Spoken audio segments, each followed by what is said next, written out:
नमस्कार, मी हेमाली मोहिते. एनडीटीव्ही मराठीवर देश विदेशमध्ये सुरुवातीला महत्त्वाची बातमी आहे ती देशातून, तीही तामिळनाडूमधून. तामिळनाडूतील राजकारणात आता घडामोडींना अतिशय वेग आलेला आहे. एकीकडे राज्यपाल विजय थलपतींच्या बहुमताच्या आकड्याबाबत साशंका आहेत.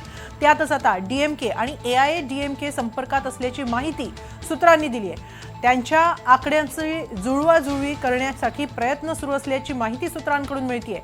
डीएमकेकडे 59 जागा आहेत तर एआयएडीएमकेकडे 47 आमदार आहेत. हे दोनही पक्ष मिळून 106चा आकडा गाठू शकतात. त्यांना आणखी जागांची गरज मात्र पडणार आहे.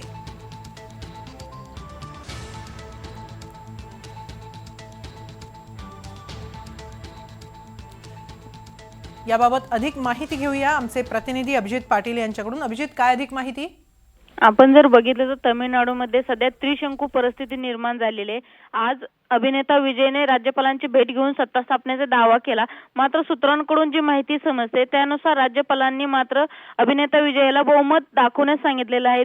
जर आपण पाहिलं तर अभिनेता विजयच्या टीव्हीके पक्षाला मिळालेल्या जागा प्लस काँग्रेसचे सपोर्ट जरी पकडला तरी 112 आमदारांचा समर्थन असल्याचं पाहायला मिळते. त्यामुळे आता दुसरीकडे राजकीय हालचालींना सुरुवात झाली आणि एआयडीएमके आणि डीएमके जे आजपर्यंत तामिळनाडूमधले एकमेकांचे विरोधक होते मात्र त्यांच्यातच आता बोलणी सुरू झाल्याची सूत्रांकडून माहिती मिळते.